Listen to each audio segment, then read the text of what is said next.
आपके मुख के भाव मुझे भयभीत कर रहे हैं। प्रेम में मिला तनिक सा कष्ट भी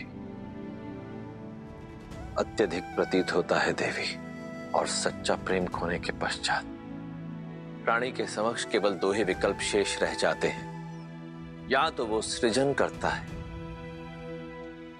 या फिर विनाश, जैसे आपके सती रूप को त्यागने के पश्चात मैंने किया था। श्री राम भी आज दुविधाओं के उसी मार्ग पर खड़े हैं।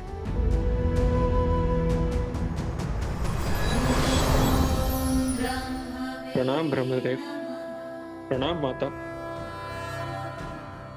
ब्रह्मदेव, देवी सीता के वियोग में श्री राम न जाने क्या करने वाले हैं। उनका ये दुख ये धरती नहीं झेल पाएगी प्रभु। कुछ कीजिए ब्रह्मदेव, कुछ कीजिए। आप मौन क्यों है स्वामी?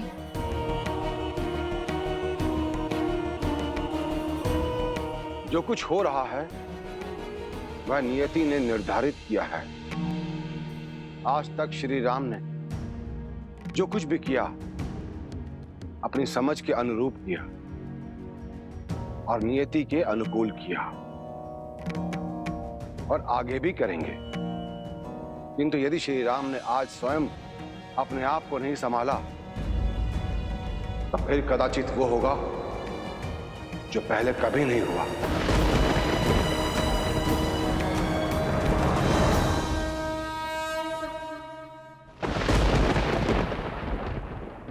पुत्र राम।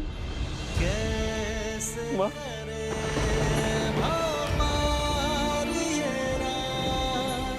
राम सिया राम सिया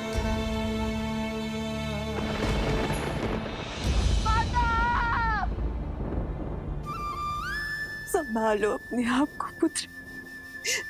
सीता अपनी इच्छा से गई है, अब वो कभी लौट कर नहीं आएगी, कभी नहीं आएगी वो। आपको वो पुष्प के आभूषण स्मरण है माँ, जो मैंने सीता के लिए बनाए थे?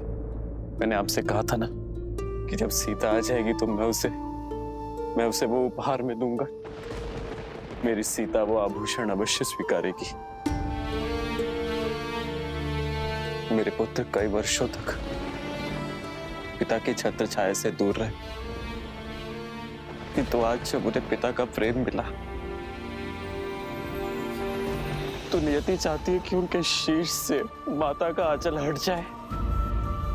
क्यों मां?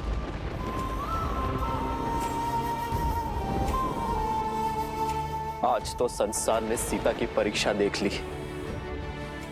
एक रानी, एक माता, एक पत्नी, एक स्त्री के रूप में उसका हर सत्य पहचान लिया। तो सिया राम का क्या? सिया राम के प्रेम का क्या? सिया राम के साथ का क्या? सिया राम के पुत्रों का क्या, जो स्वयं बिखर चुका है माँ, वो अपने पुत्रों को कैसे संभालेगा? सीता के वियोग का दंश मैं कैसे सह पाऊंगा माता? धीरज रखो पुत्र, नियति के आगे तो स्वयं त्रिदेव भी विवश है। अस्वीकार करता हूं मैं ऐसी नियति को, जिस निष्ठुर नियति ने मेरी सीता को मुझसे दूर करने का दुस्साहस किया। आज मैं उसी नियति को चेतावनी देता हूं कि यदि मेरी सीता मुझे पुनः ना मिली तो मैं दशरथ नंदन राम इस नियति के आने वाले सभी प्रयोजन को ध्वस्त कर दूंगा।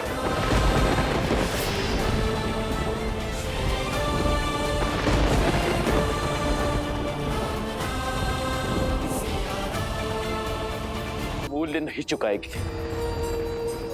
मैं आपसे अंतिम निवेदन करता हूं धरती मां, मेरी सीता को मुझे लौटा दीजिए, क्योंकि यदि आज राम को उसकी सीता ना मिलेगी तो सब कुछ समाप्त हो जाएगा।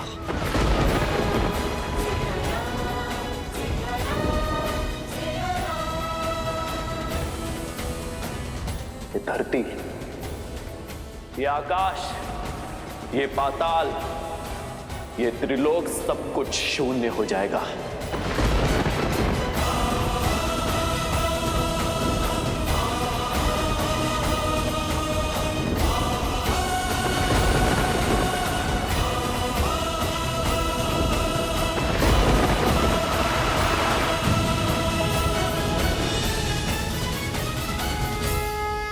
ब्रह्मदेव, जिसका भय था वही होने जा रहा है। कुछ कीजिए ब्रह्मदेव, बचाइए इस संसार को। हाँ ब्रह्मदेव, अब आप ही कुछ कर सकते हैं।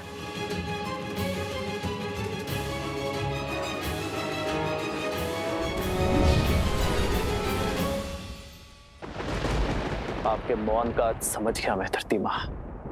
यदि आपका निर्णय अटल है तो आज राम का कथन भी नहीं टलेगा। श्री राम श्री राम श्री राम श्री राम श्री राम श्री राम श्री राम राम राम रामेति रमे रामे मनोरमे सहस्रनाम तत्तुल्यं राम नाम वरानने।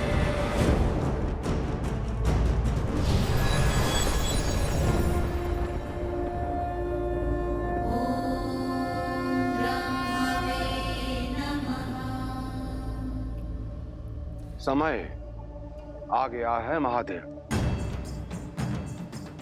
कैसा समय? मैंने कहा था देवी, मेरा अभी धरती पर जाकर इस प्रकरण में हस्तक्षेप करने का समय नहीं आया, परंतु शीघ्र ही आएगा। वही उचित समय आ गया है। शिवाय नमः शिवाय नमः शिवाय। राम,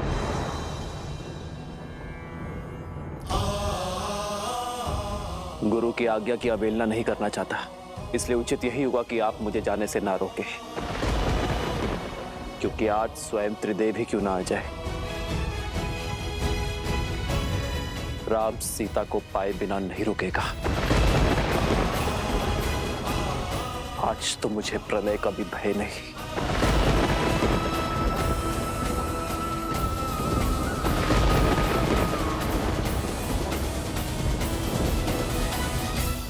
ब्रह्मदेव, प्रेम अग्नि ने प्रचंड अग्नि का रूप ले लिया है। आइए इस अग्नि का शमन करने चले।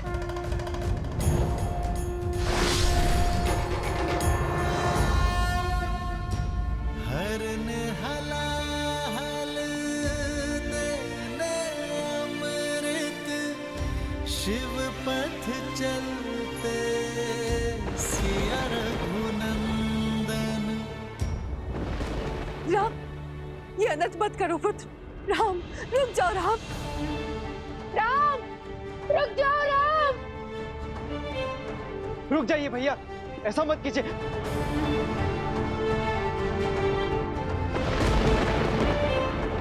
महाराज राम, संभालिए अपने आप को, रुक जाइए।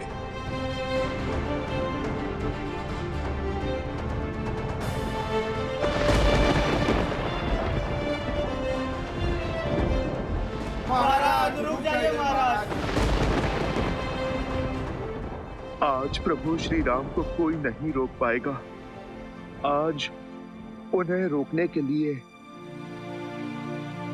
वो करना होगा जो कभी नहीं किया। त्रिदेव को एक होना होगा। नहीं पुत्र, राम। पिताश्री नहीं, नहीं पिताश्री।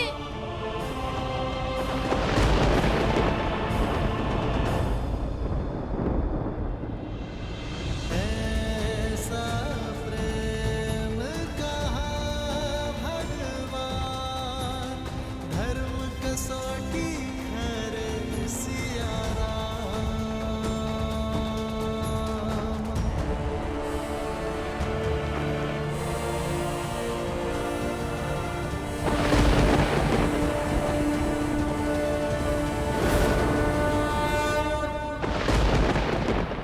मैं दशरथ नंदन राम अपने जीवन के हर तप और त्याग का आवाहन कर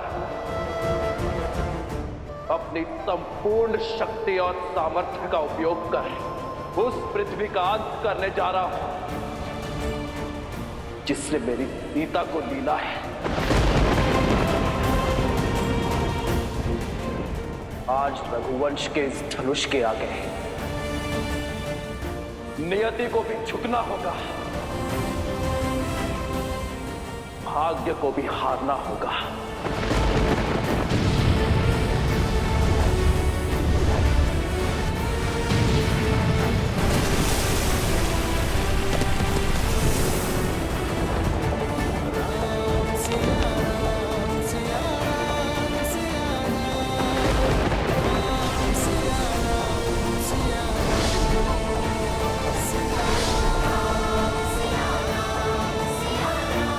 श्री राम के हृदय पर घोर आघात हुआ है। सीता के प्रेम में रमकर, वियोग की पीड़ा में बहकर श्री राम अपने उद्देश्य से मुख मोड़े खड़े हैं।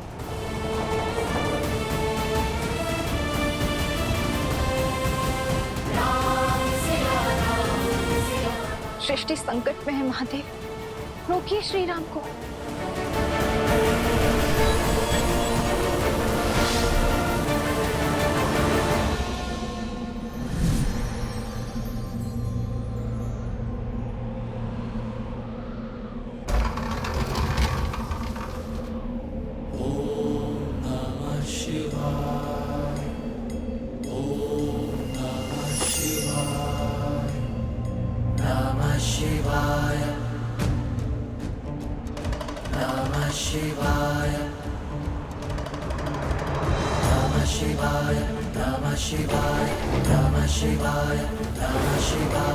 नागेन्द्रहाराय त्रिलोचनाय अस्माकरागाय महेश्वराय नित्याय शुद्धाय दिगंबराय तस्मै नकाराय नमः शिवाय नमः शिवाय नमः शिवाय नमः शिवाय नमः शिवाय। आप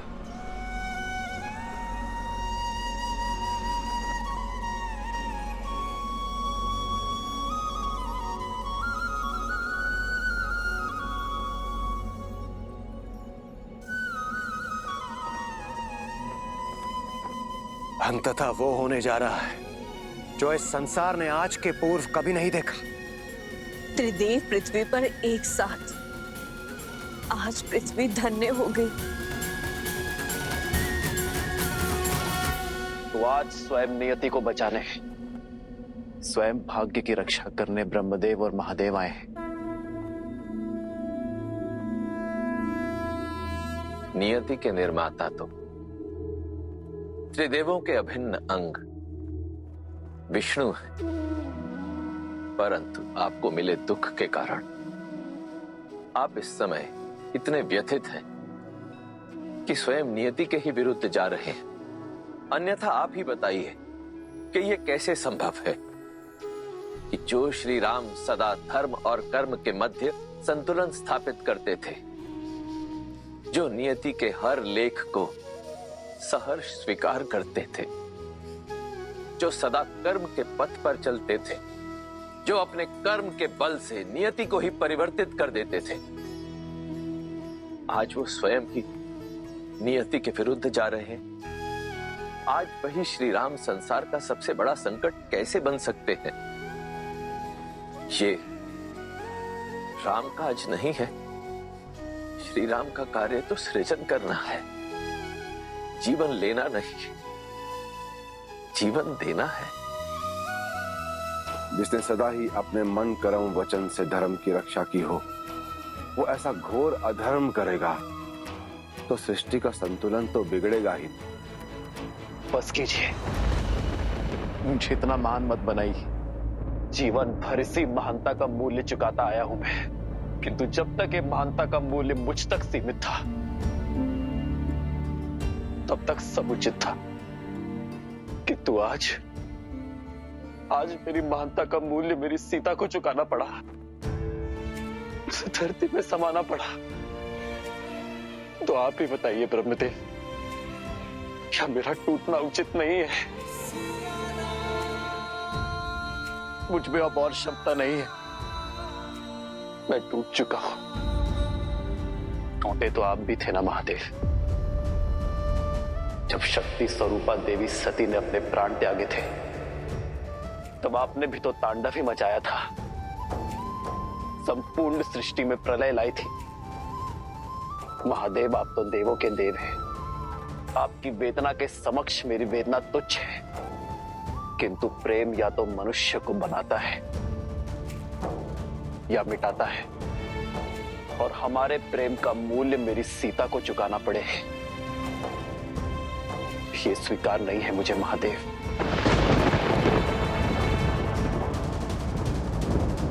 मैं एक साधारण मानव,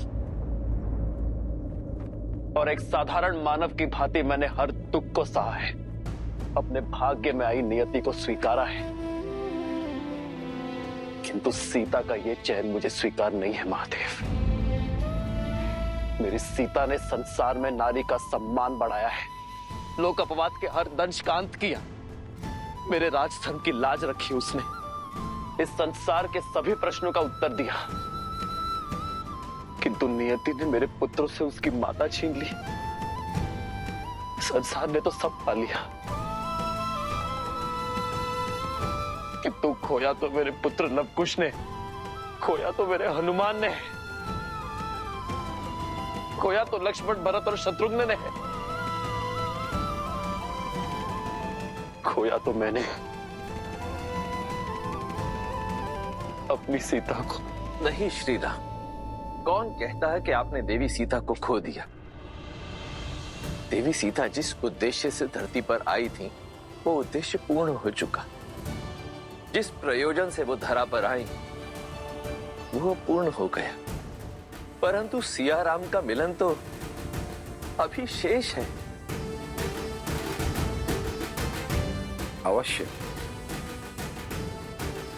यह मिलन नियति में लिखित है श्री राम। किंतु कैसे?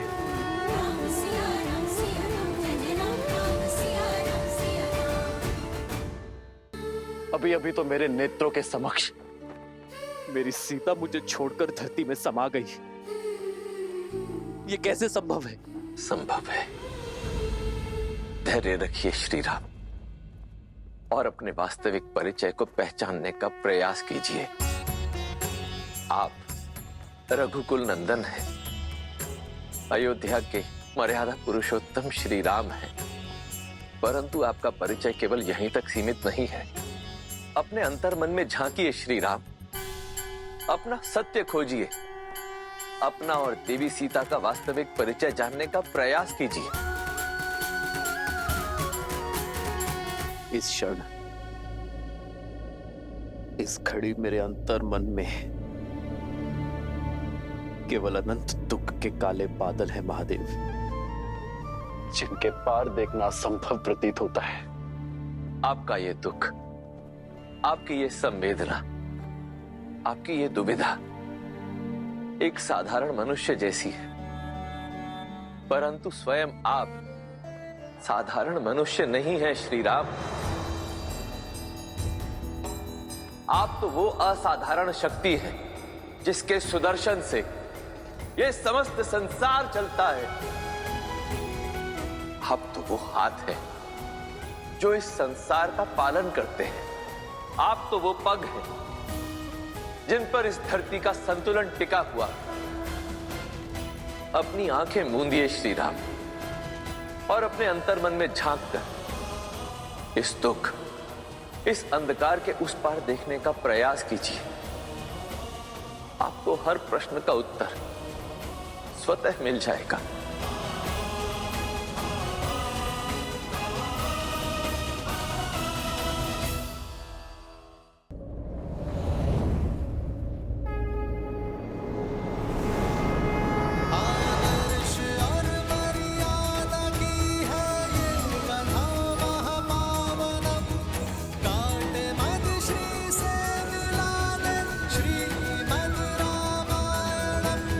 श्रीमद्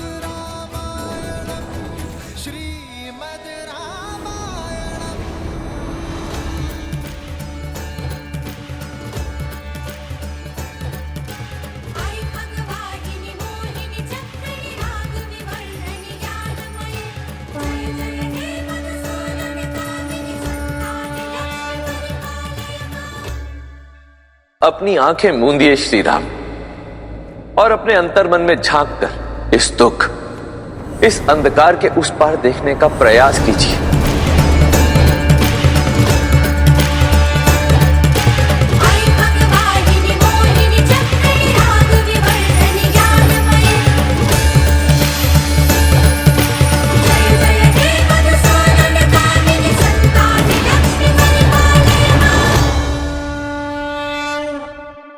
सीता,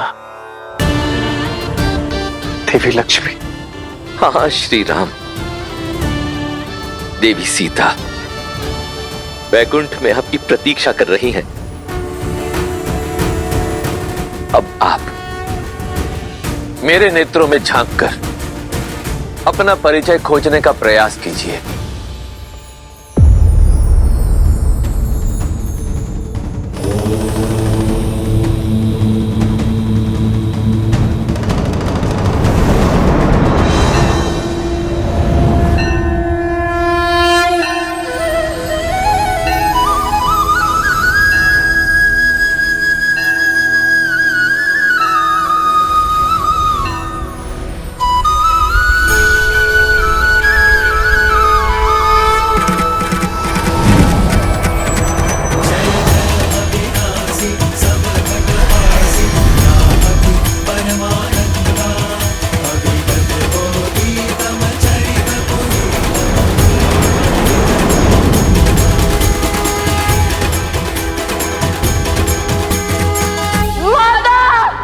बस पुत्र, शांत हो जाओ, मैं हूं ना।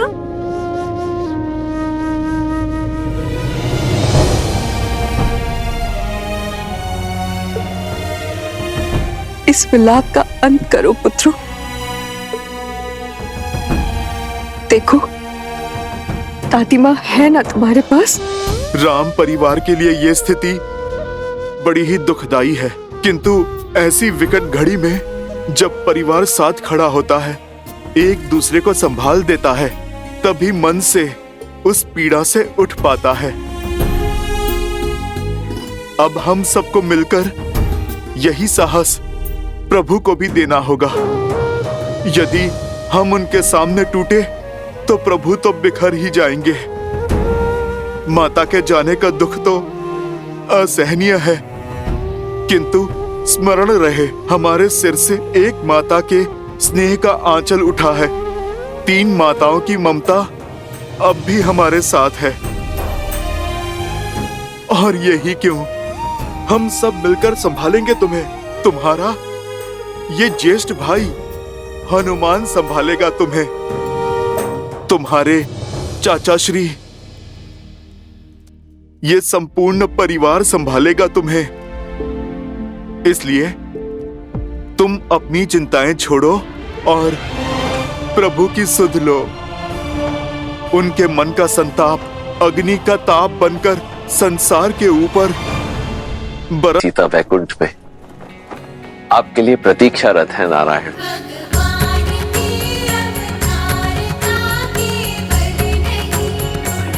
नारायण,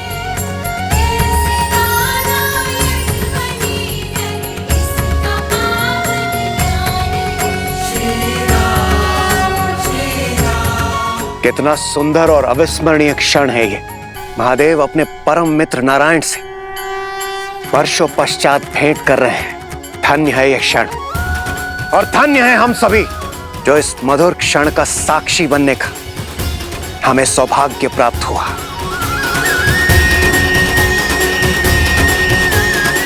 हर हर महादेव, जय श्री राम, जय श्री राम। श्री राम अवतार में आपके जीवन का एक बड़ा उद्देश्य अभी शेष है श्री राम। आप राम राज्य की स्थापना करना चाहते थे। यह उद्देश्य तो आपने पूर्ण कर लिया, परंतु अब बड़ा प्रश्न यह है कि इस राम राज्य की परंपरा को आगे कौन लेकर जाएगा, कौन इसे बढ़ाएगा। ये कार्य आपके वंशज, आपके उत्तराधिकारी करेंगे, और इसके लिए उन्हें आपके मार्गदर्शन की आवश्यकता होगी। आप अपनी पूर्ण निष्ठा और बल के साथ उन्हें इस उत्तरदायित्व के लिए सत्य करेंगे श्री राम। जब तक आपका ये उद्देश्य पूर्ण नहीं हो जाता तब तक आपकी अर्ध संगिनी वहीं वैकुंठ में आपकी बाट जोहेंगी। अब आपको अपने जीवन का अंतिम उद्देश्य, अंतिम सत्य ज्ञात हो गया है। अब आप अपने पूर्ण बल और निष्ठा के साथ अपने इस दायित्व का वहन कीजिए और निश्चित कीजिए कि आप और देवी सीता शीघ्रातिशीघ्र वैकुंठ में पुनः मिले। महादेव, ब्रह्मदेव, आप दोनों ने आज मुझे बहुत बड़ी भूल करने से रोका है। मुझे उचित मार्ग दिखाकर, मुझे अपना सत्य बताकर, मुझे अपने कर्तव्य का आभास करवाया है और इसलिए मैं आप दोनों का आभारी हूं। परंतु मैं इस स्मृति के साथ नहीं रहना चाहता। इसे मैं अपने अंतर मन की अनंत गहराई तक सीमित करना चाहता हूं। नियति द्वारा निर्धारित उस क्षण की प्रतीक्षा करना चाहता हूं जहां सिया राम का मिलन शेष है, और तब तक मैं उसी छाव की प्रतीक्षा में अपने सभी उत्तरदायित्व को निभाना चाहता हूं। श्री राम श्री राम श्री राम श्री राम। आदर्श और मर्यादा की है ये कथा महापावनम। काट मद श्री से मिलाने श्रीमद् रामायणम। चलिए हनुमान जी, हमें शीघ्र अतिशीघ्र पिताश्री के पास जाना होगा, अन्यथा कहीं उनकी क्रोधाग्नि पूरे संसार को भस्म ना कर दे।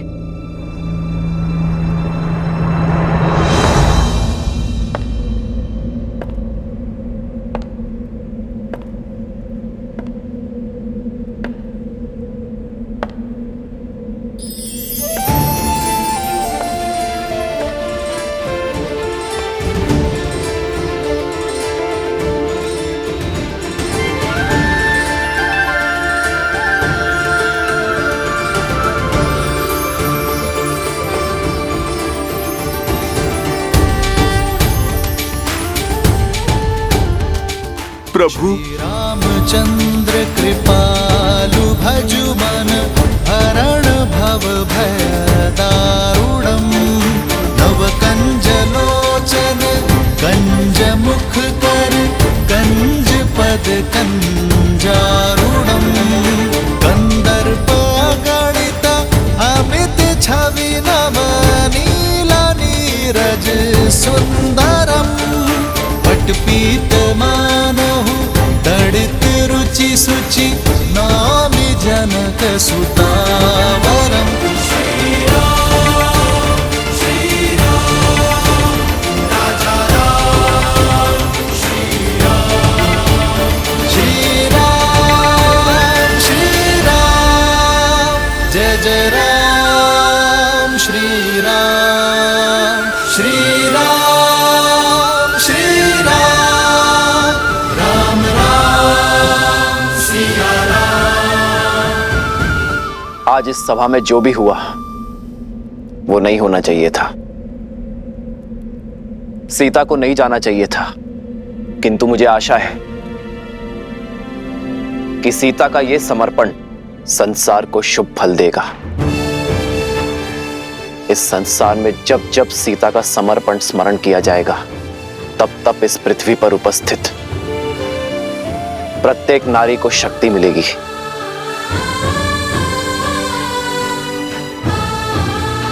सीता के इस बलिदान को सृष्टि आत्मदाह से नहीं, आत्मसम्मान से जोड़ेगी।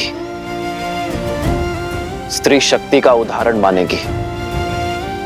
एक नारी को समाज में सर्वोच्च स्थान दिलाने की पहल के रूप में देखेगी। और मुझे प्रसन्नता है इस बात की कि रघुकुल की जिस परंपरा को आज तक ये वंश निभाता आया है, सीता ने उस परंपरा को कलंकित नहीं होने दिया। सीता और उसके साहस का जितना बखान किया जाए उतना कम है। सीता के आगे तो ये राम भी कुछ नहीं। इसलिए आज मैं ये घोषणा करता हूं कि संसार में जब जब राम का नाम लिया जाएगा तो उससे पूर्व सीता का नाम जोड़ा जाएगा। मेरे नाम से पहले मेरी सिया का नाम आएगा। मैं सियावर के रूप में पहचाने और पुकारे जाने पर अधिक गर्व और आनंद की अनुभूति करूंगा। सियावर रामचंद्र की, सियावर रामचंद्र की, सियावर रामचंद्र की, सियावर रामचंद्र की जय, सियावर रामचंद्र की जय। एक राजा होने का धर्म तो मैंने निभा दिया, एक पुत्र का धर्म भी संपूर्ण किया, एक पति का धर्म भी पूरा हुआ। किंतु अब समय आ गया है कि मैं सभी बंधन तोड़ पिता धर्म को निभाऊं, अपने पुत्रों का पालन पोषण करूं, रघुकुल के वंशज को आने वाले कल के लिए सज्ज करूं। होई सोई जो राम रचि राखा, को करी तरक बढ़ावे साखा। सिया राम जय जय राम। अब जब नर रूपी नारायण अपना सत्य जान चुके हैं, तो क्या इसका प्रभाव उनके निर्णयों और उनके जीवन यापन पर नहीं पड़ेगा?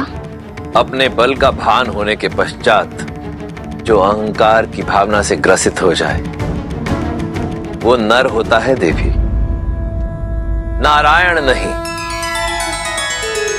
मैं मानता हूं कि अपने मानव स्वरूप में अपनी शक्तियों का भान होने के पश्चात, इस सत्य का ज्ञान होने के पश्चात एक साधारण मनुष्य के रूप में जीवन यापन करना श्री राम के लिए अत्यधिक कठिन होगा।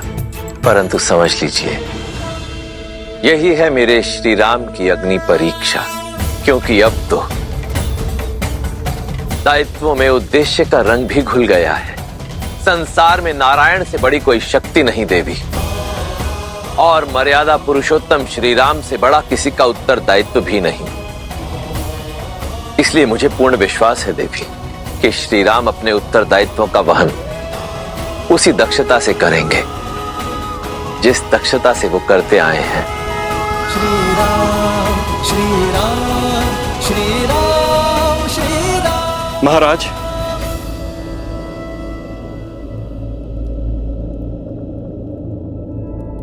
अब समय आ गया है कि हम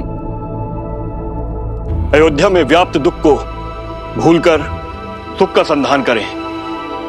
अयोध्या का भविष्य आपके दोनों पुत्रों का स्वागत करे। स्वीकार समावेश यज्ञ द्वारा इन्हें स्वीकार करें, जिसके लिए शुक्ल पक्ष की पूर्णिमा उत्तम तिथि है।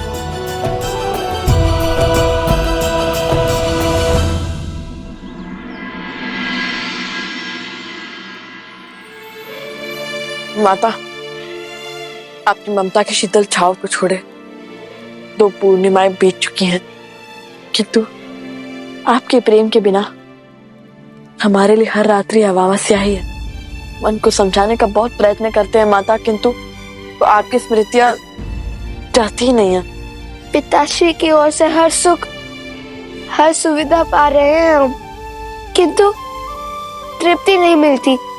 माता का स्नेह और पिता का मार्गदर्शन जो हमें आपसे मिलता था, वही पिताश्री दे रहे हैं हमें।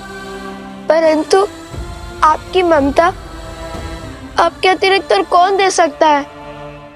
माता, आज आपके पुत्रों को उनका उचित स्थान मिलने को है। वो अयोध्या के राजकुमार बनने को है।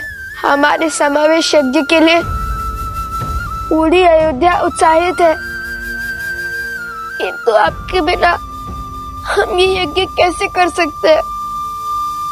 रघुकुल का अंग कैसे बन सकते हैं?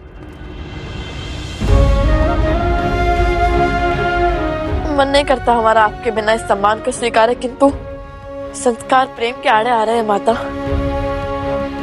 वो संस्कार जो अपनी प्रसन्नता का मोह छोड़ संसार के सुख का ध्यान रखने की शिक्षा देते हैं, किंतु संसार की प्रसन्नता के लिए हम ये यज्ञ अवश्य पूर्ण करेंगे माता। हाँ माता, आपके पुत्र राजकुमार का वेश धारण करेंगे, किंतु मन से सदा ऋषि कुमार रहेंगे। वन देवी के संस्कारों से ओतप्रोत ऋषि कुमार। लवकुश, पिताश्री,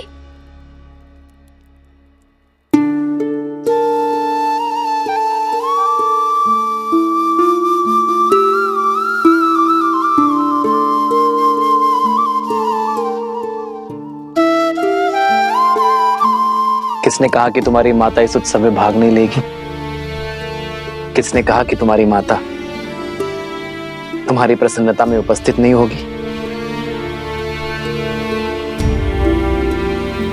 जब अश्वमेध यज्ञ पूर्ण करना आवश्यक हो गया था, तब स्वयं ब्रह्मदेव ने सीता की इस मूर्ति में प्राण डाले थे। ब्रह्मदेव की ही कृपा से सीता की इस मूर्ति ने मंत्रोच्चारण किए थे। जब ब्रह्मदेव अश्वमेध यज्ञ के लिए ऐसा कर सकते हैं, तो तुम्हारे इस समावेश यज्ञ से मुख कैसे मोड़ सकती है तुम्हारी माता? मन के नेत्रों से देखो पुत्र, तुम्हारी माता तुम्हें अवश्य दिखेगी।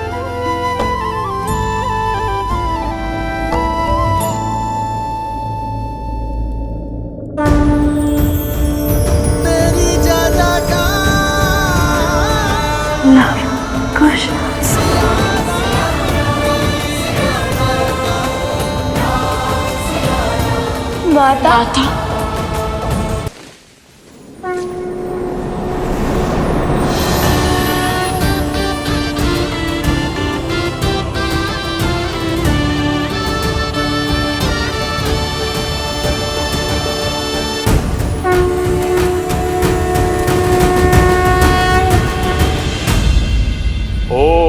संस्कार स्वीकार समावेश यज्ञो परम पवित्रम प्रजापते सहजम पुरुस्तात् आयुष्यमग्रम प्रतिमुंच शुभ्रम स्वीकार समावेशाय बलमस्तु तेजाः।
ऋषि वशिष्ठ कुमार लव और कुश को इक्ष्वाकु कुल में समाहित करता हूं। आज से रघुवंश के वंशज ऋषि कुमार नहीं, राजकुमार लव और कुश के नाम से जाने जाएंगे।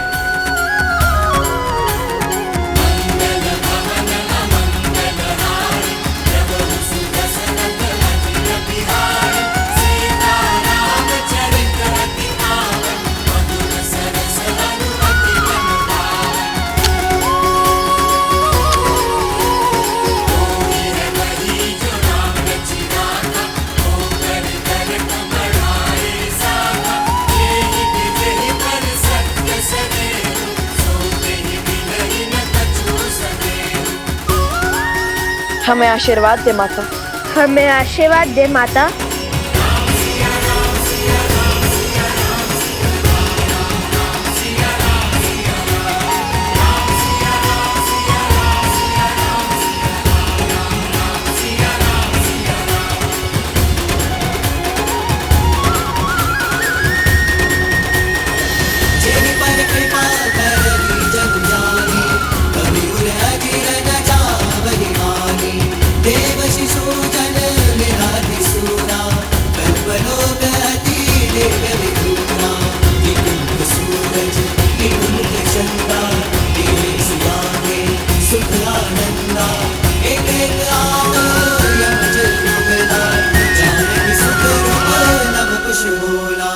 उसका आशीर्वाद सदा तुम्हारे साथ रहेगा। जेहि पर कृपा करहि जनु जानी, कवि उर अजिर न चावहि वानी। देव शिशु जन विधाति सूरा, जानकी सुत रूप लव कुश बोला। अद्भुत लग रहे हैं आप दोनों भैया। अब तो अति आनंद आएगा। हम सब यहाँ महल में अत्यंत कोलाहल बचाएंगे। अब तो महोत्सव होना चाहिए। हाँ माता, अद्भुत आनंद आएगा। आप चलिए, हम सज्जा करते हैं। नहीं हनुमान, लवकुश, तुमने अपने गुरु से उचित शिक्षा पाई, अपनी माता से सर्वोच्च संस्कार पाए, किंतु रघुकुल की परंपरा को निभाने के लिए यह पर्याप्त नहीं है। तुम दोनों सभी भाइयों से ज्येष्ठ हो और इसी कारण तुम्हें स्वयं को इस प्रकार सज्ज करना है कि अपने भाइयों के साथ मिलकर तुम केवल अयोध्या ही नहीं बल्कि रघुकुल की परंपरा को और महान बना सको, इस कुल को और आगे लेकर जा सको। और यह शिक्षा तुम्हें मुझसे नहीं स्वयं से पाओगे, अपने कर्मों से, अपने प्रयासों से उसे सहेजोगे। पर शिक्षा प्राप्त करने के 3 मार्ग हैं, जिसमें से एक तुम्हें चुनना होगा। पहला मार्ग है गुरुकुल, जहां गुरु के सानिध्य में तुम शिक्षा और संस्कार पाओगे। दूसरा है अयोध्या, यहां तुम अपनी शिक्षा पूर्ण करो, प्रशासन का अनुभव लो। सर्वप्रथम प्रजा को जानना, उनकी पीड़ा, उनकी समस्याओं को समझना आवश्यक है। और इसलिए तीसरा मार्ग है कि तुम सभी समस्त आर्यवर्त का भ्रमण कर अपने अपने अनुभवों से शिक्षा प्राप्त करो। हम गुरुकुल जाएंगे प्रभु। वहाँ गुरुओं से शिक्षा पाकर प्रजा की सहायता करने के योग्य बनेंगे। हाँ महाराज, गुरुकुल से हमें अपने कर्तव्यों को समझना और उन्हें पूर्ण निष्ठा से संपूर्ण करने का अवसर मिलेगा। अंगद, चंद्रकेतु, तुम्हारा निर्णय उचित है। मेरी कामना है कि तुम्हारा मार्ग सफल हो। यह यात्रा तुम्हारे जीवन की सबसे महत्वपूर्ण मोड़ सिद्ध होगी। और हम अयोध्या में रहेंगे महाराज, और आपके सानिध्य में प्रशासनिक शिक्षा लेंगे, जगत कल्याण करने का मार्ग सीखेंगे। उचित कहा, अयोध्या के आपके समीप रहे तो जीवन का हर गुण सीख जाएंगे हम। अति उत्तम सुताक्ष, तुम्हें और सुभाव को यह अनुमति है। और लवकुश, तुम दोनों का क्या चयन है? हम आर्यवर्त वर्ष का भ्रमण करेंगे। आर्यवर्त की भिन्न भिन्न भाषाएं, बोलियां, वस्त्र देखेंगे।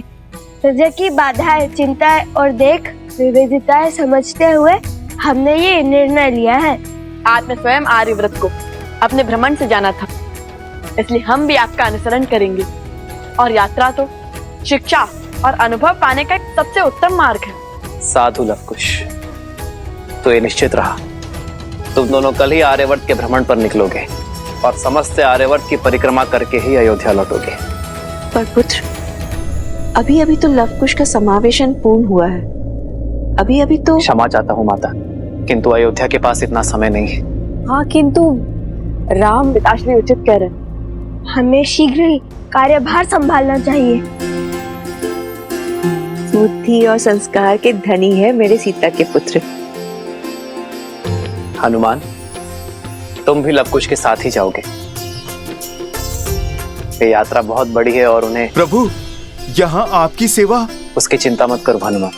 हनुमान राम से दूर कहाँ, जब भी आवश्यकता होगी मैं तुम्हें पुकार लूंगा।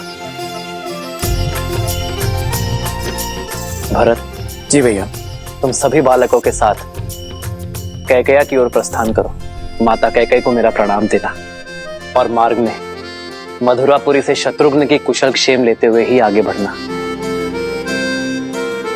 भैया स्वयं से सभी को दूर क्यों कर रहे हैं?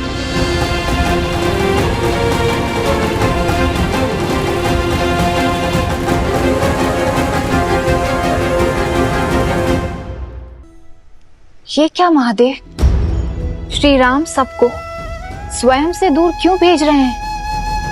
हनुमान, शत्रुघ्न, भरत सबको अयोध्या से बाहर जाने का आदेश क्यों दे रहे हैं? मेरे शब्दों को स्मरण कीजिए देवी।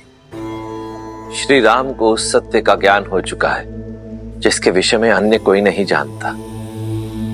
उनके उत्तरदायित्व बहुत अधिक बढ़ चुके हैं। उन्होंने सबको अयोध्या से जाने का आदेश क्यों दिया है, इसका कारण भी आपको शीघ्र ही ज्ञात हो जाएगा।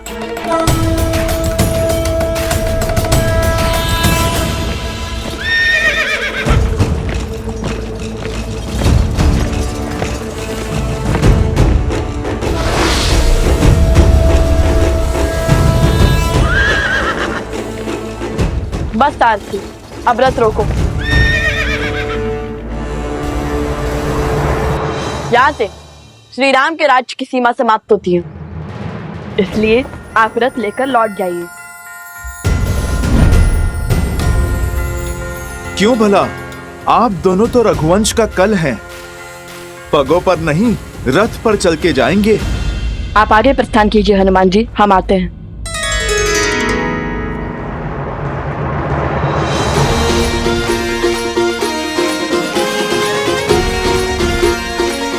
साथी,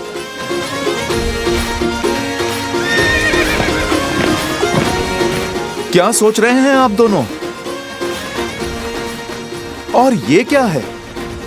तनिक पग तो बढ़ाइए, हम आते हैं।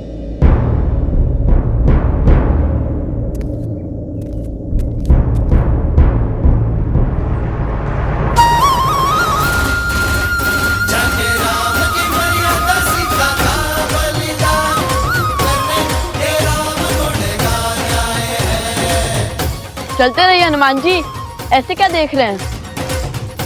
समझा हनुमान जी, हमने राजकुमारों का आवरण क्यों त्यागा?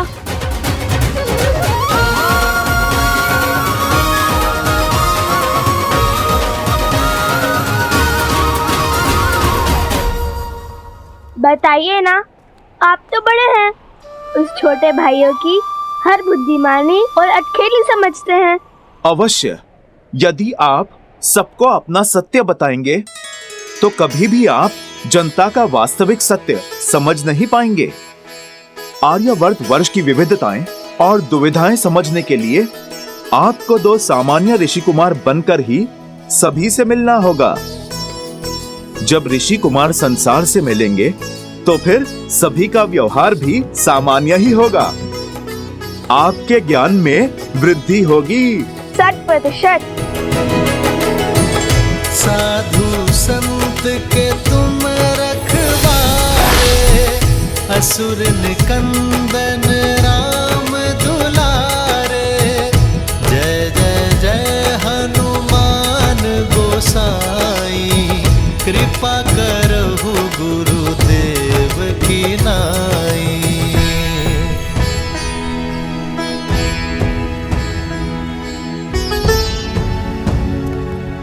भैया, गला सूख रहा है, पग उत्तर दे रहे हैं, जल चाहिए जल, अब चला नहीं जा रहा। मैं अभी प्रबंध करता हूँ। हनुमान जी, हनुमान जी, हनुमान जी, हम जानते हैं कि यदि आप चाहें तो साक्षात गंगा नदी को यहाँ लाने का सामर्थ्य रखते हैं, किंतु पिताश्री ने आपको हमारे सेवा के लिए नहीं, हमें संबल देने के लिए यहाँ भेजा है। ये हमारी यात्रा है और इसमें आए हर समस्या को हम दूर करेंगे, और यदि आप सहायता कर देंगे तो हम कैसे सीखेंगे?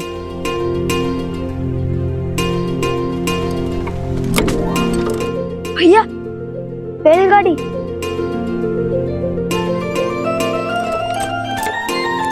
इनके पास जल अवश्य होगा। चलो कुश।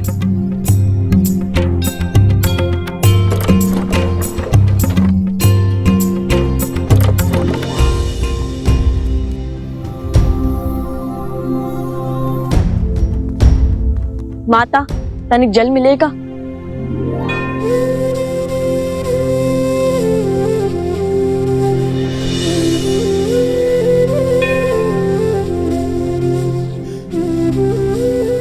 धन्यवाद।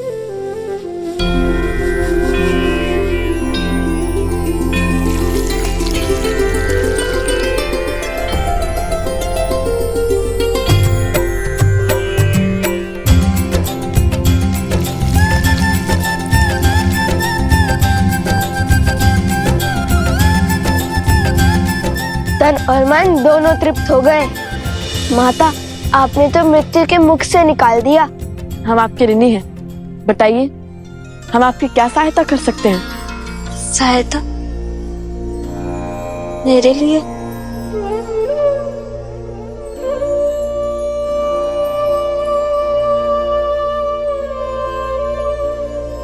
माना कि हम साधारण ऋषि कुमार हैं, किंतु अपने वचन के पक्के हैं।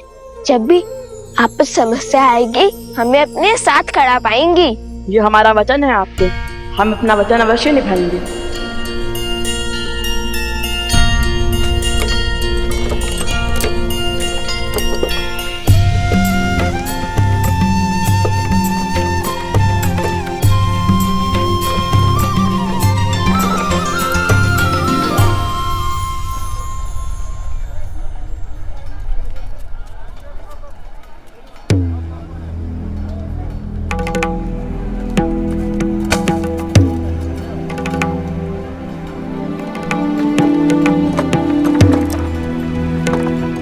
एक वर्ष स्वर्ण की बात है, जो दे जाएगा वो ले जाएगा इसे। सोचिए, एक वर्ष स्वर्ण के बदले में क्या क्या मिल रहा है। आइए बताइए, कौन क्रय करना चाहता है इसे? ये क्या हो रहा है? संभल कर, हम अयोध्या में नहीं हैं।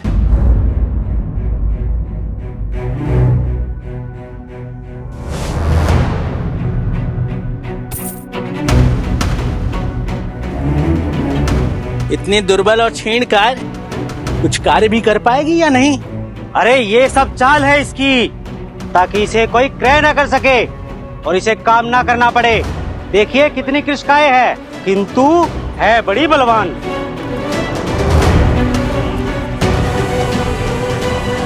ये क्या क्रूरता है? एक स्त्री पर हाथ उठाते हुए लज्जा नहीं आती तुम्हें? कहीं विदेश से आए हो? यहाँ कोई क्रूरता या नीति नहीं हो रही है, नियम है इस राज्य का। इसने हमसे ऋण लिया था, अब ऋण नहीं चुकाया तो दंड तो मिलेगा ना। और जब ये अपने पति का दुख सहन नहीं कर पाई तो इसने स्वयं अपने आप को बेचने का निर्णय लिया। अब कोई और इसे क्रय कर मुझे पुनः बेचे, इससे तो उत्तम है ना मैं स्वयं ही इसे एक भर स्वर्ण में क्रय कर लूं। और इसमें तुम्हें क्या समस्या है? आप मुझे क्रय कर लीजिए, मैं दासियों की भांति सारा कार्य करूंगी। बस मेरे पुत्र को मेरे साथ लेके चलिए। बहुत नन्हा सा बालक है, बिना माता के कैसे रहेगा? नहीं नहीं, ये साथ आया तो तुम्हारा ध्यान कार्य पर नहीं, सिर्फ इस पर रहेगा। मैं केवल तुम्हें ही ले जाऊंगा। माता, एक क्षण रुकिए, एक समाधान है हमारे पास, जिससे आपका ऋण भी चुक जाएगा और इन देवी की समस्या भी हल हो जाएगी। तुम क्या हल दोगे? तुम क्या क्रय करोगे इसे? स्त्री का क्रय करना होता तो विरोध नहीं करते आपका। आपको दास का ही कार्य करवाना है ना, तो हम सज्ज हैं, ले चलो हमें। बस इस बालक को उसकी माता से पृथक मत करो। हाँ, हम बनेंगे तुम्हारे दास।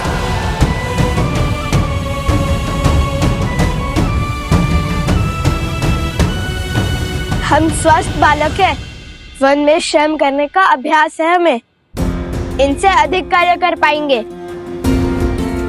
इन्होंने तो हमें जल पिलाया था जब हमें अत्यंत आवश्यकता थी। हमने इन्हें वचन दिया था कि हम इनका ऋण चुकाएंगे, और अब हमें वो अवसर मिला है तो हम उसे जाने नहीं दे सकते। अयोध्या के राजकुमार एक वचन के लिए किसी के दास? ऋषि कुमारों का कार्य है भिक्षा मांगना है, किसी की दासता स्वीकारना नहीं। कदाचित आप वचन का महत्व नहीं जानते भद्र। आर्यवर्त के सबसे बलशाली और प्रसिद्ध राज्य कौशल के राजा हरिश्चंद्र ने भी अपना वचन निभाने के लिए स्वयं को बेच दिया था। दासता स्वीकारी थी उन्होंने भी। हम उनके ही अनुयायी हैं।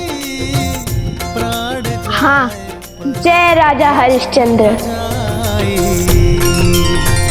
राजा हरिश्चंद्र की, राजा हरिश्चंद्र की, राजा हरिश्चंद्र की, राजा हरिश्चंद्र की, राजा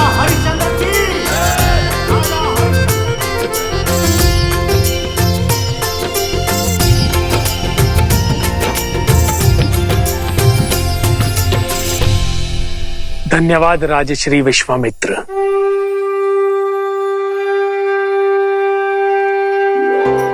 आपने आज राजसूय यज्ञ करवा के अयोध्या पर बहुत बड़ा उपकार किया है।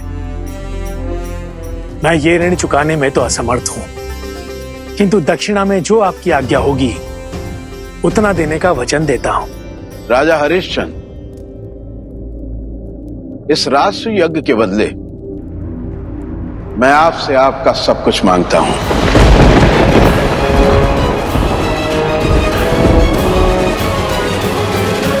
हर वो वस्तु जो आपके अधिकार में है, आपकी संपत्ति, बस आपकी पत्नी, पुत्र और आपके अतिरिक्त सब दे सकोगे?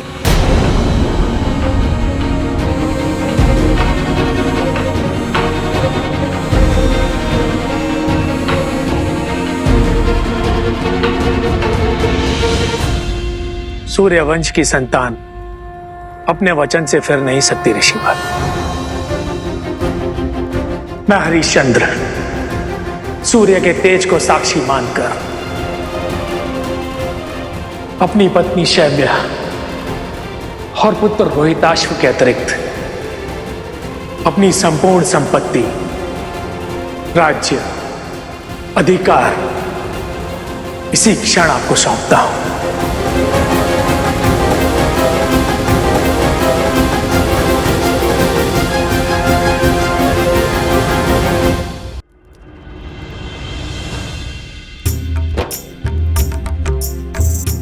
हो रघुकुल रीत सदा चली आई, प्राण जाए पर वचन न जाई।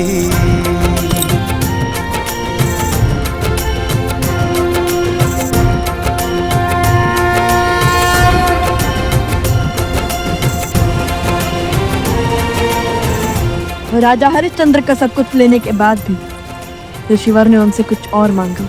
कुछ और भी है जो मुझे चाहिए राजन।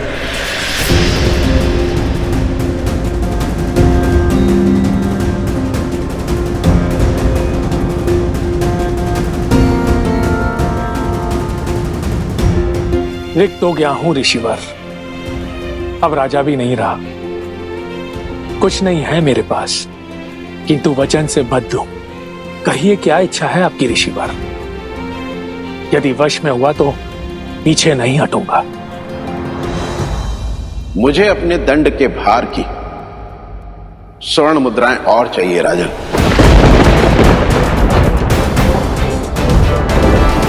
इस समय तो मेरे पास कुछ नहीं है ऋषिवर, मुझे 1 माह का समय दीजिए, मैं प्रबंध करने का प्रयास करूंगा।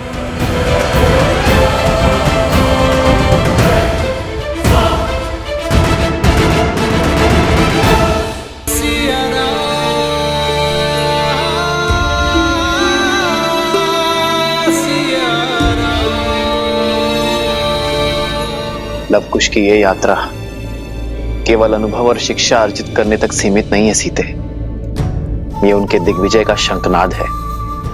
अब तो बस एक ही आस शेष है सीते, कि हमारे पुत्र रघुकुल की मर्यादा निभाए।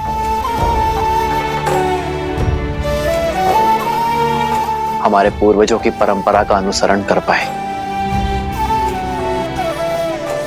बीते हुए कल का सम्मान कर आने वाले कल की दृढ़ नींव रख पाए।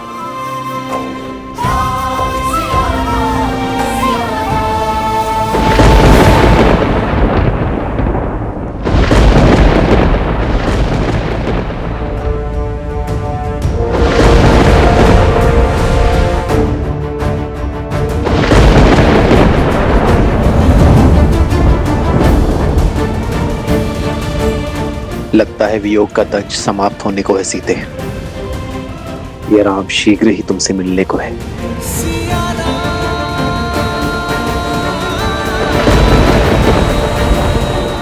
अब तो शीघ्र ही लवकुश लौट आए बस।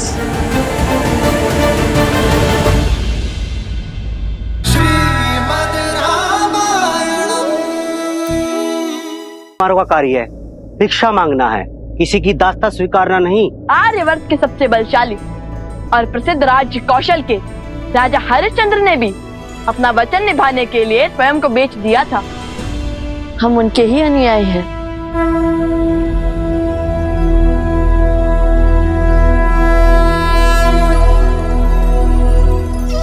अपना सर्वस्व त्याग कर महाराज हरिश्चंद्र काशी पहुंचे।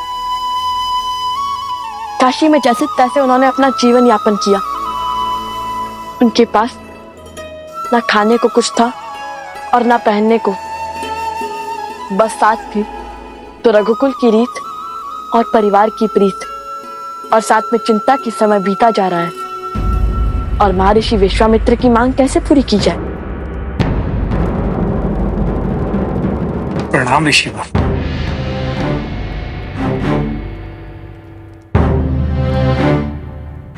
इस सूर्यास्त के साथ माह समाप्त हो जाएगा राजन।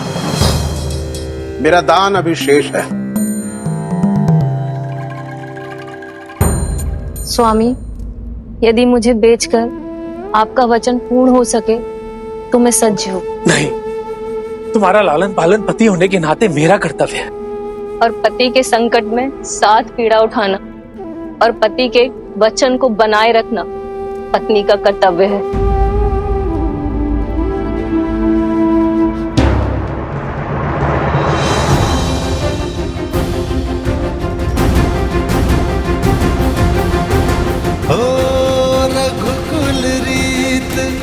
सदा चली आई, प्राण जाए ये लीजिए ऋषिवर। वचन न जाए।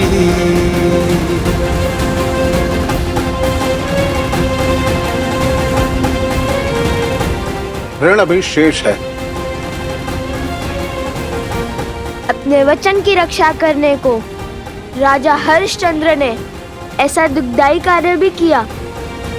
हम तो केवल उनके पच्चे नाव पर चल रहे हैं। प्राण जाए पर वचन ना जाए।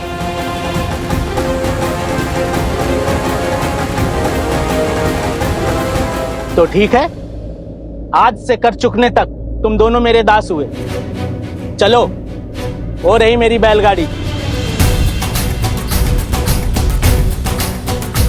कर स्थापित मर्यादा, संसार के पाप को हर। बड़ी विचित्र घटना है। किसी और के लिए स्वयं को सेवक बना लिया दोनों ऋषि कुमारों ने। आज तक एक वचन के लिए ऐसा करते हुए किसी को नहीं देखा। लवकुश, ये कैसा निर्णय है? अयोध्या के राजकुमार हो तुम दोनों। तुम दोनों को रघुकुल को आगे बढ़ाना है। यदि तुम दोनों दास बनकर चले गए तो फिर प्रभु का क्या होगा? माता कौशल्या, सुमित्रा और तुम्हारे छोटे भाई, उनका तो स्मरण करो। रघुकुल रीत सदा चली आई, प्राण जाए पर वचन न जाए। रघुकुल की रीत ही तो पूर्वजों की सीख है हनुमान जी। क्या आपको लगता है कि पिताश्री ये बात जानकर संतुष्ट होंगे कि हमने अपना वचन तोड़ दिया?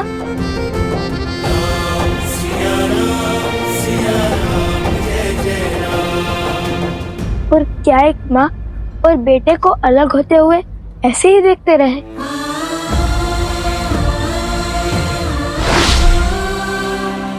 संतान के लिए माता के बिना जीने से बड़ा और कोई दुख हो सकता है हनुमान जी?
क्यों भैया स्वयं से सबको दूर करते जा रहे हैं?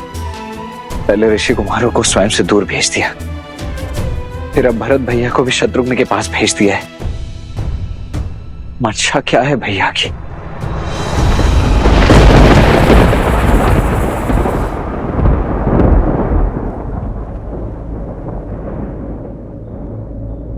राजानुज, आप विचलित लगते हैं। हाँ ऋषिमंत, मन बड़ा विचलित सा हो रहा है। ऐसा प्रतीत हो रहा है जैसे कोई घोर अनिष्ट रघुकुल की बाट जो रहा है। जब तक श्री राम का सानिध्य है, कुछ अनुचित नहीं होगा राजानुज। कदाचित सभी बालकों के चले जाने से अब विचलित है बस।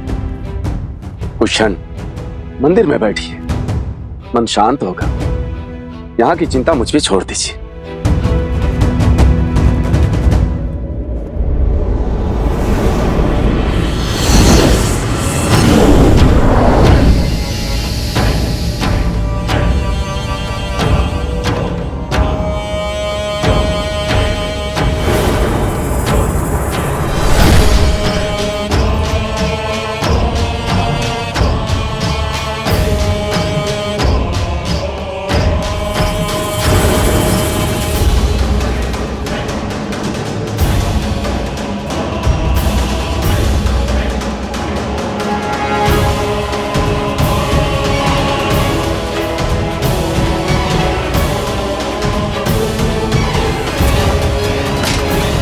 रुकिए, अपने यहाँ आने का प्रयोजन बताइए ऋषिवर।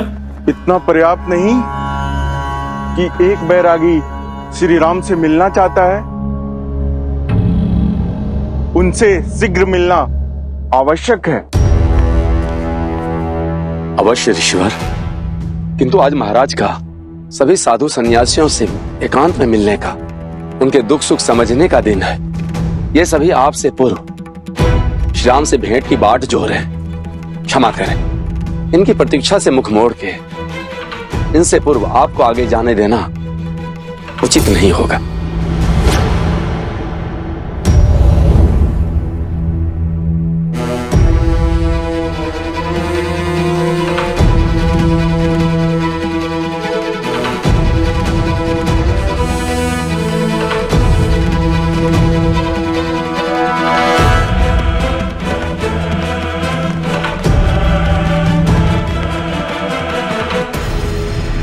अयोध्या के महाराज हैं श्री राम।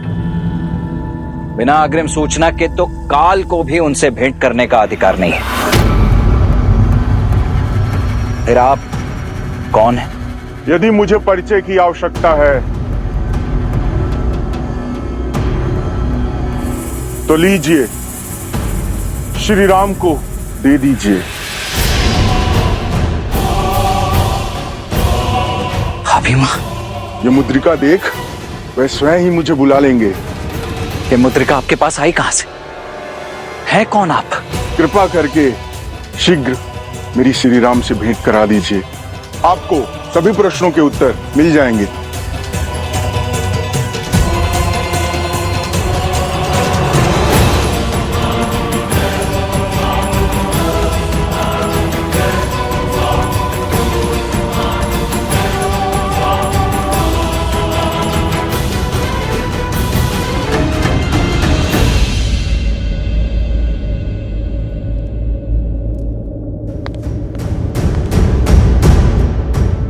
भैया,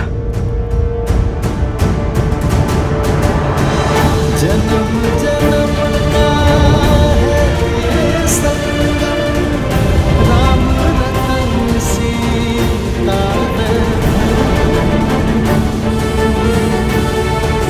बाहर एक सन्यासी आए हैं, ये मुद्रिका लेकर। कहते हैं कि ये मुद्रिका ही उनका परिचय है। उन्हें सम्मान सहित भीतर लाओ लक्ष्मण। परंतु ये सन्यासी हैं कौन भैया? और ये मुद्रिका उनके पास? सर्वप्रथम उन्हें भीतर लाओ लक्ष्मण। जो आज्ञा भैया।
नाम श्री राम।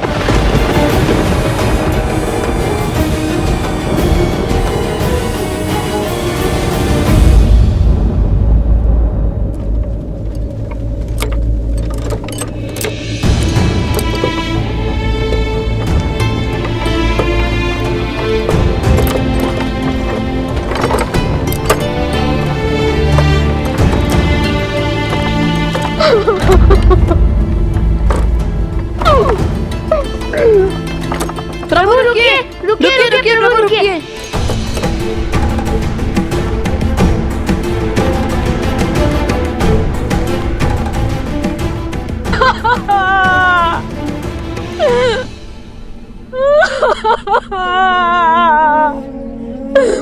स्वामी कैसे छोड़ के चले गए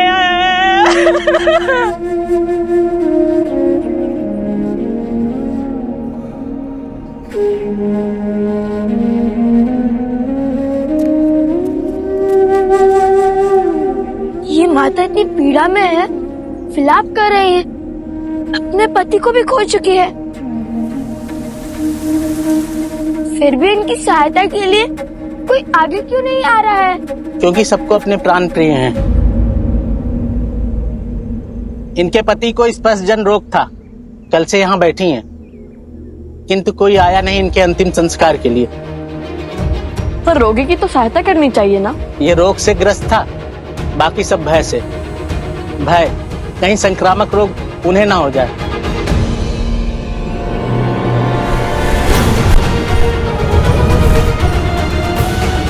हमें किसी रोग का भय नहीं है, हमें उनकी सहायता करने दीजिए, हमें जाने दीजिए। ये विनती है हमारी, हमें जाने दीजिए। हमें जाने दीजिए। हमारी विनती स्वीकार कीजिए। हमें जाने दीजिए। तुम दोनों तो ऋषि कुमार हो ना, कैसे करोगे इनका अंतिम संस्कार? घोर अधर्म है ये, ऐसा तो पहले किसी ने नहीं किया। बोलो कैसे धोओगे ऐसा पाप? किंतु किसी असहाय की सहायता करना तो सबसे बड़ा पुण्य का कार्य होता है ना, इसमें अधर्म कैसा? मानव तो समाज की डोर से बंधा हुआ होता है, उसे जीवन में और जीवन के पश्चात भी दूसरे मनुष्यों की आवश्यकता होती है। और ऐसा पहले भी हुआ है, जब कौशल राज्य के महाराज राजा हरिश्चंद्र ने भी अपना जीवन एक चंडाल की भांति व्यतीत किया था। अपनी पत्नी और अपने पुत्र को बेचने के बाद भी जब वे महर्षि विश्वामित्र का ऋण न चुका पाए, और तब उन्होंने स्वयं को ऋषिवर को बेच दिया और उन्होंने उन्हें एक चंडाल का दास बना दिया।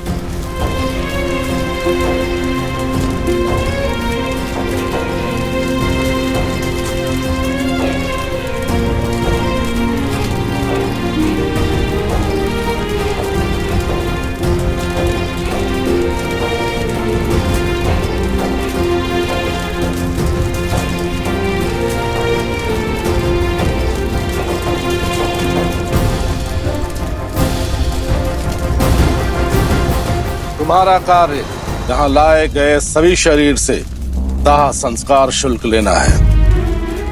ध्यान रहे, जो भी हो यहाँ बिना कर दिए किसी को भी चिता जलाने की अनुमति नहीं है, समझ गए?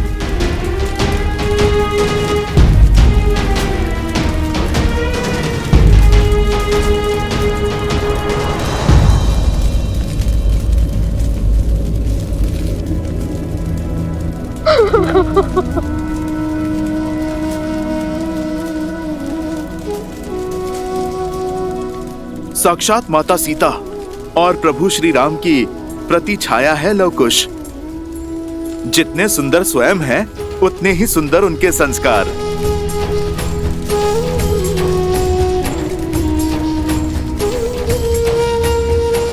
आयुष्मान भव।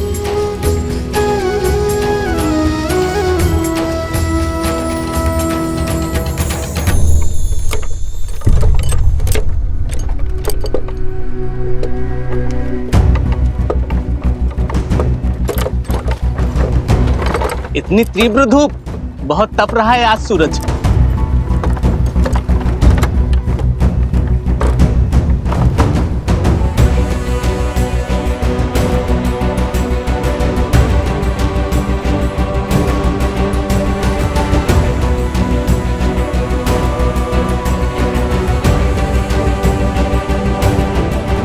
उतरो और ये सभी वस्तुएं नीचे उतारो।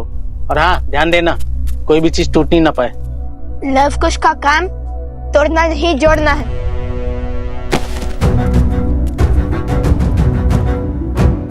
प्रभु, ये सब कहाँ जा रहा है? चलो तुम सामान उतारो।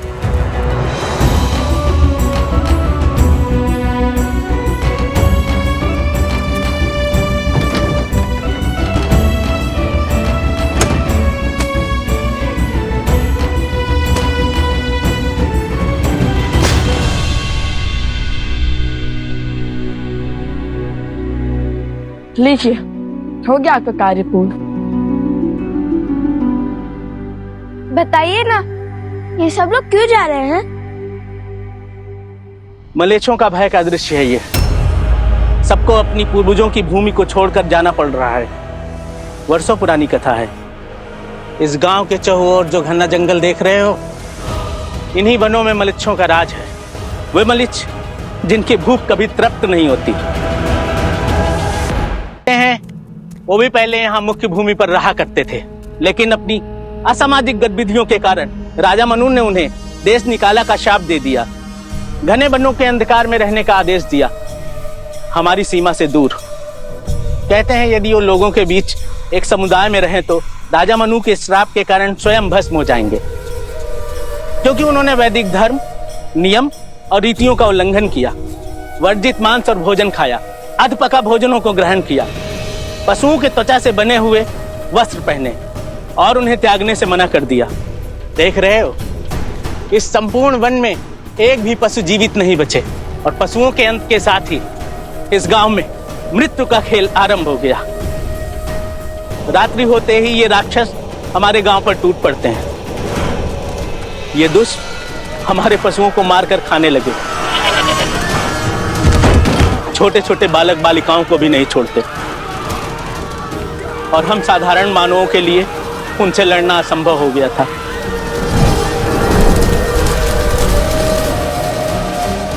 हम सब ने अपनी अपनी सुरक्षा का भार उठा लिया और वो हम पे आक्रमण ना करें, इसलिए सप्ताह में एक बार उन्हें भेंट भेजना प्रारंभ कर दिया। पहले तो पास के गांव से पशुओं को क्रय कर लिया जाता था। जब वो भी नहीं बचे तो उन्होंने हमारे गांव पे आक्रमण करना प्रारंभ कर दिया। लगता है शीघ्र ही हमें भी अपनी पूर्वजों की भूमि को त्यागना पड़ेगा। श्री राम, मैं चाहता हूं कि हमारी ये भेंट संसार के लिए गोपनीय रहे, इसे तीनों लोक में कोई ना सुन पाए। लक्ष्मण जी भैया, हम दोनों एक महत्वपूर्ण चर्चा में हैं। जब तक ये समाप्त ना हो, जब तक मैं आज्ञा ना दूं, तब तक कोई इस कक्ष के भीतर नहीं आएगा। और यदि आया तो नियमानुसार महाराज राम उसे जो भी दंड देंगे उसके लिए वही निर्धारित होगा। जो इस आज्ञा का उल्लंघन करेगा, मैं उसे मृत्यु दंड दूंगा।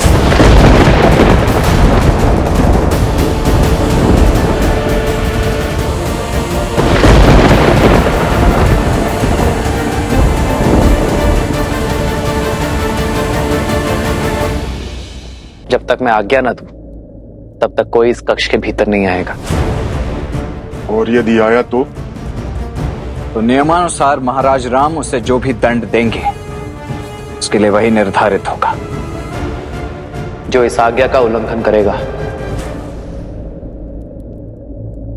मैं उसे मृत्यु दंड दूंगा।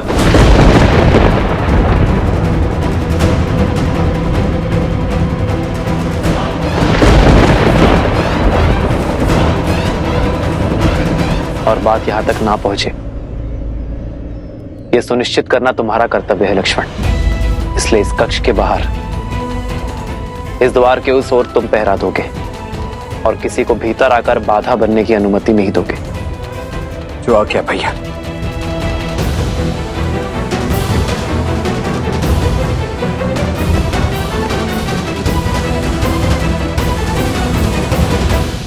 आपके यहां आने का अर्थ समझता हूं मैं, और यह भी जानता हूं कि काल का चक्र बड़ी तीव्रता से आगे बढ़ रहा है। मेरा अभिवादन स्वीकार कीजिए काल पुरुष।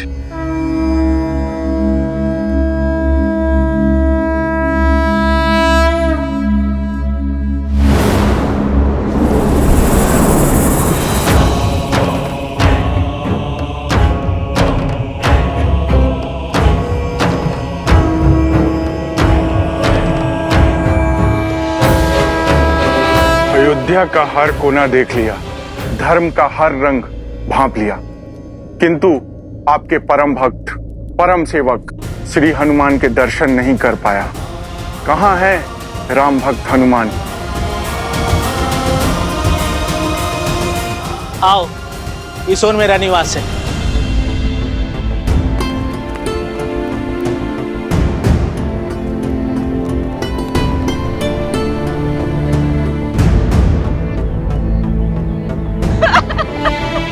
सुचिता, सुचिता, सुचिता, क्या हुआ सुचिता? पुत्र, कहाँ है मेरा पुत्र? कहाँ है हमारा पुत्र सुचिता?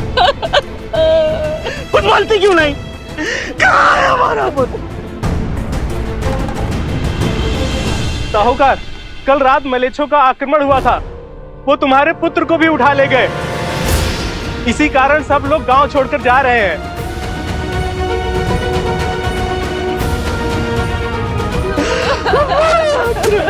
प्रभु,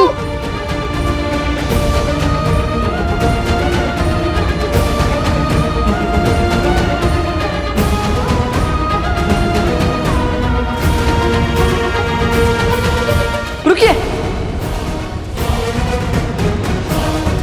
रुकिए, रुकिए, आप सुनिए।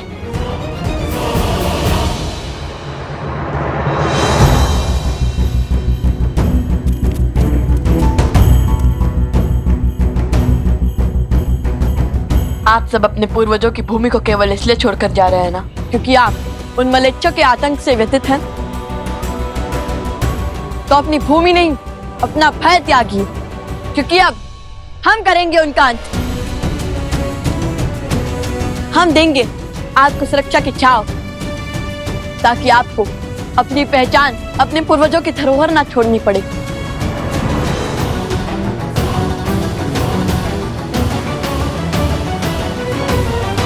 क्या तुम तो एक साधारण ऋषि कुमार हो? तुम हमें उन सर्वशक्तिशाली मलेच्छों से मुक्त कैसे करा सकते हो?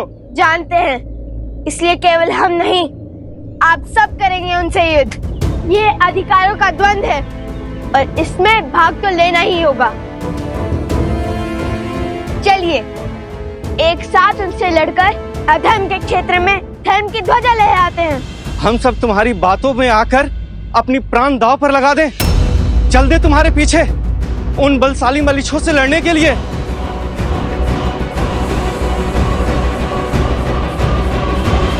मैं जानता हूँ कि निर्णय और युद्ध दोनों ही सरल नहीं है, किंतु जिनके पास विश्वास की शक्ति होती है वो कोई भी युद्ध जीत सकते हैं।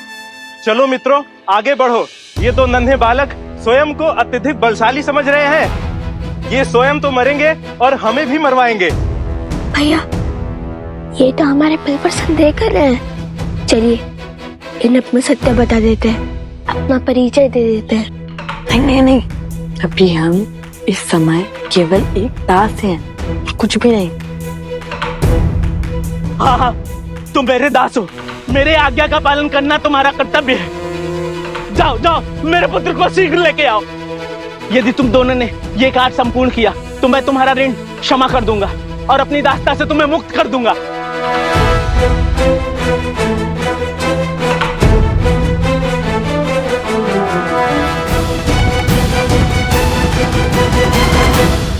जिस कार्य को आप सब असंभव समझ रहे हैं वो संभव है। हमें एकजुट होकर हमारी एकता की शक्ति को जागृत करना होगा और अधर्मी और अवैधिक शक्ति को मिटाना होगा। मैं जानता हूँ कि आपका मन भय से ग्रसित है, किंतु यदि आज आपने अपने अधिकारों के लिए ध्वनि नहीं उठाई तो पूरा जीवन आपको सिर झुकाकर जीना होगा। अपने घर, अपनी भूमि, अपने पूर्वजों की धरोहर से भिन्न रहकर जीना होगा। अब जब आपने हमें अपने पुत्र को बचाने के बाद मुक्त करने का वचन दे ही दिया है, जान लीजिए कि हम कौन हैं। कदाचित तब आप हमारा साथ देने के लिए सज्ज हो जाए, भय के स्थान पर विश्वास जगा पाए।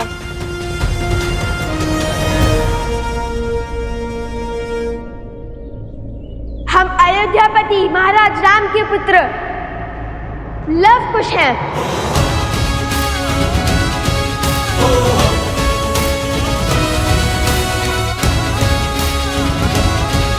बताइए, अब तो चलेंगे ना आप हमारे साथ? क्या आप भी कोई संदेश शेष है? चलिए ना, उन अधर्मी राक्षसों को वैदिक धर्म सिखाएं। आज्ञा दे स्वामी।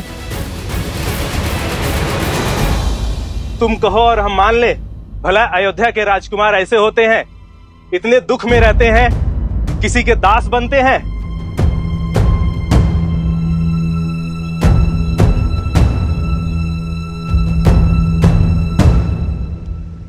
ये क्या महादेव, काल पुरुष का अयोध्या में पग रखने का और श्री राम से मिलने का क्या अर्थ है?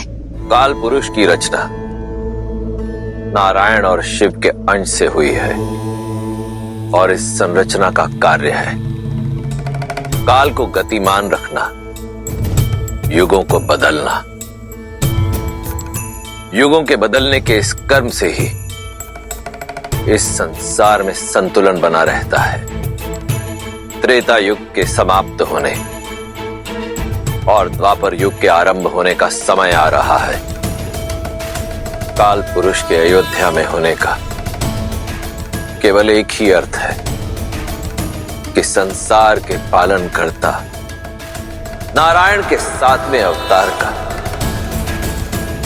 धरती पर अब समय समाप्त होने को है। आपको लगता है कि हनुमान के रहते काल चक्र का लेखा जोखा रखने वाले काल पुरुष मुझ तक पहुंच पाते, अयोध्या में अपने पग रख पाते? यमराज का संदेश लेकर मेरे राज्य तक पहुंचना, मुझसे भेंट करना यह असंभव का संभव होने के समान है। यदि हनुमान को इसकी भनक लगी तो महाबली किस रूप में आ जाएंगे और कितना प्रलय मचाएंगे ये तो मैं भी नहीं जानता काल पुरुष। और इसी कारणवश मैंने हनुमान को लवकुश के साथ अयोध्या से बहुत दूर भेज दिया। कौन है ये पुरुष और भैया ने भीतर आने का इतना घोर दंड क्यों निश्चित किया? बात अवश्य ही अत्यंत गंभीर है, अन्यथा भैया ऐसा कभी करते तो नहीं।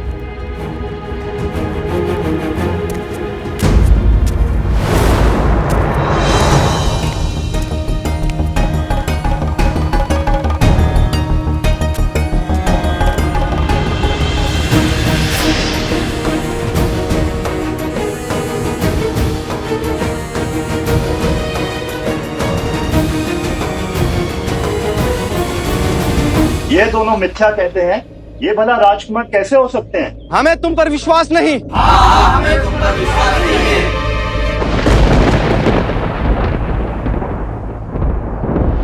जय हनुमान ज्ञान गुण सागर, जय कपीस तिहु लोक उजागर, रामदूत अतुलित बल धामा, अंजनी पुत्र पवन सुत नामा, राम दुआरे तुम रखवारे, होत न आज्ञा बिनु पैसारे, आपन तेज सम्हारो आपै, दीन लोक हाथ पैर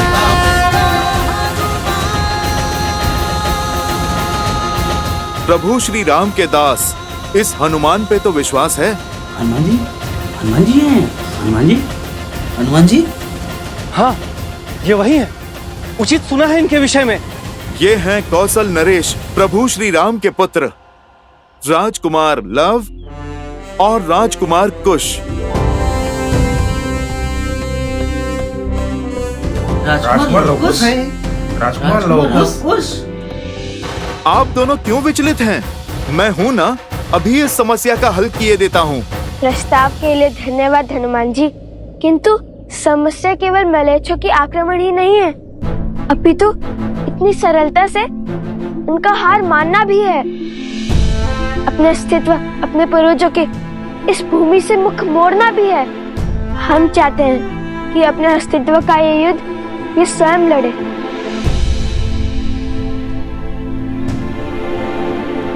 अब आप सत्य जान चुके हैं, तो बताइए, आप सब सज्ज हैं युद्ध के लिए?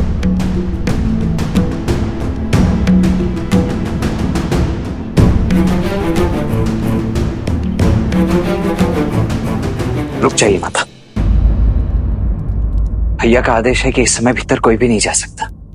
पुत्र, मैं मंदिर से आ रही हूँ।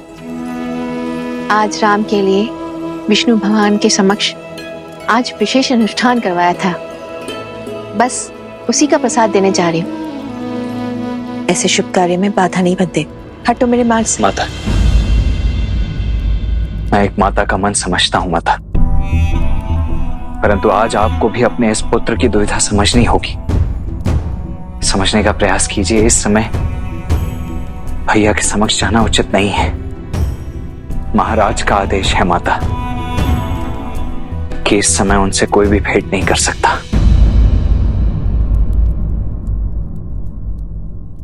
पुत्र, कुछ समय से अशुभ विचारों ने मेरे मन को बहुत घेर रखा है, इसलिए आज विष्णु भगवान की विशेष पूजा करवाई थी राम के लिए, मेरे मन की शांति के लिए, राम की सुरक्षा के लिए। मेरा उससे मिलना और उसे विष्णु भगवान का प्रसाद देना अति आवश्यक है।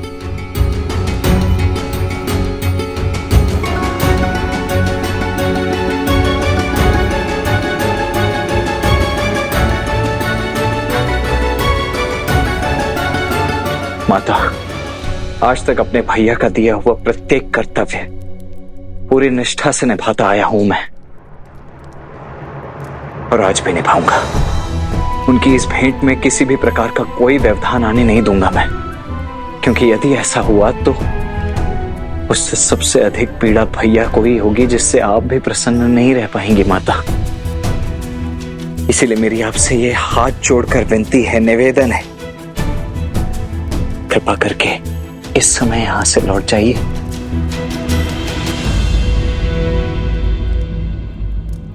मैं भी ना भावनाओं के भंवर में बहकर इस सत्य से कैसे विमुख हो गई। राम का कहा लक्ष्मण न माने, ऐसा कभी हो सकता है? तुम दोनों में तो एक दूसरे की आत्मा बसती है।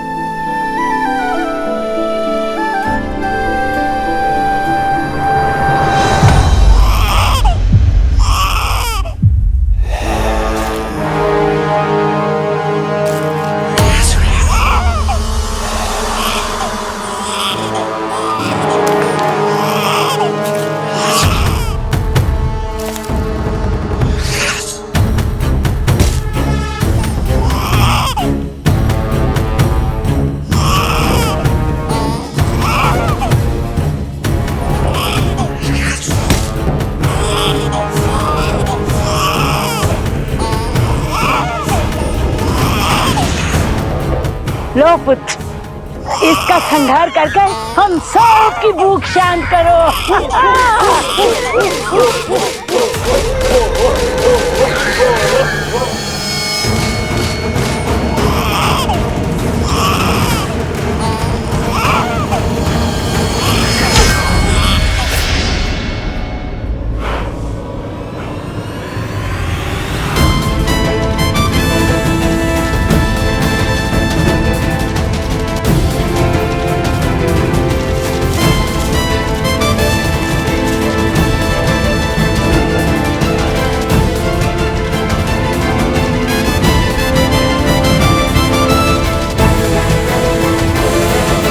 उचित कहा श्री राम।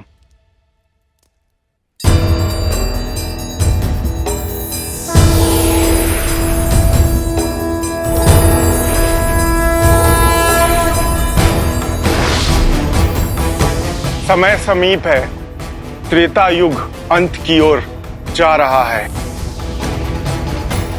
युग परिवर्तन होने वाला है।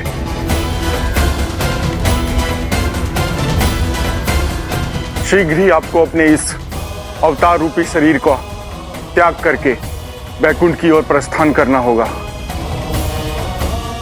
जहां देवी लक्ष्मी आपकी प्रतीक्षा कर रही हैं।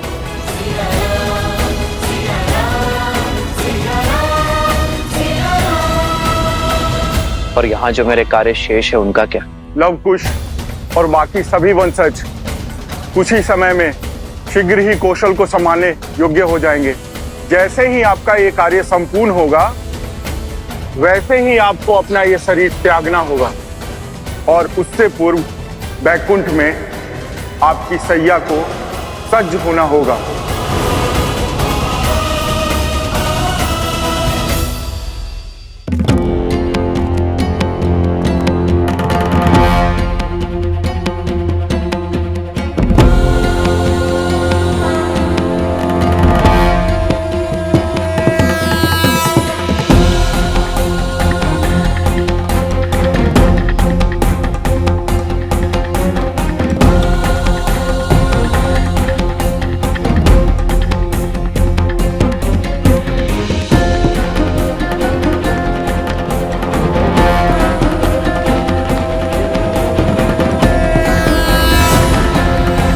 ईश्वर प्रणिपात।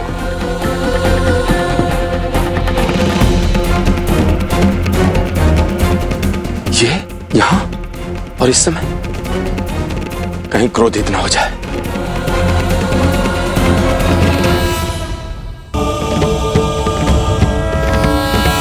इनके क्रोध के दंश से तो देवता भी नहीं बच पाए थे। जाओ, शीघ्र जाओ, सभी को सूचित कर दो। ऋषिवर की स्वागत की तैयारी करो। अरे आगे से नहीं, पीछे की मार्ग से जाओ। ऋषिवर के सामने से जाने की कभी भूल भी मत करना। जाओ।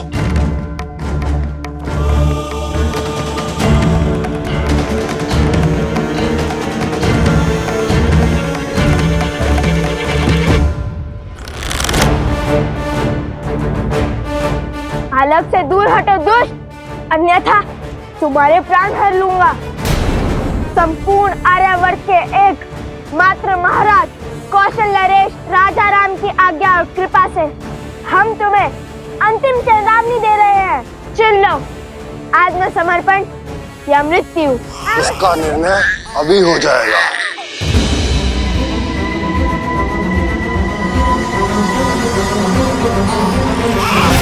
पुत्र!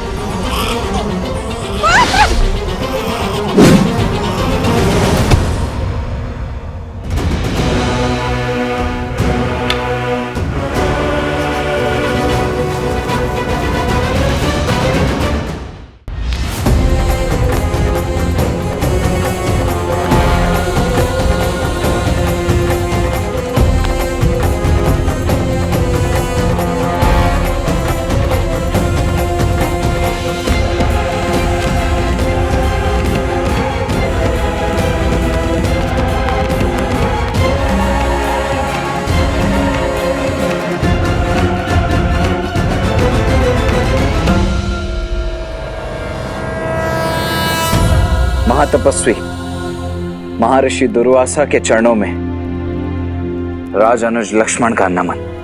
यशस्वी भव। आज्ञा करें देव, ये लक्ष्मण आपकी सेवा में प्रस्तुत। मुझे अयोध्यापति श्री राम से भेंट करनी है इसी क्षण। जब तक मैं आज्ञा न दूं, तब तक कोई इस कक्ष के भीतर नहीं आएगा। जो इस आज्ञा का उल्लंघन करेगा, मैं उसे मृत्यु दंड दूंगा।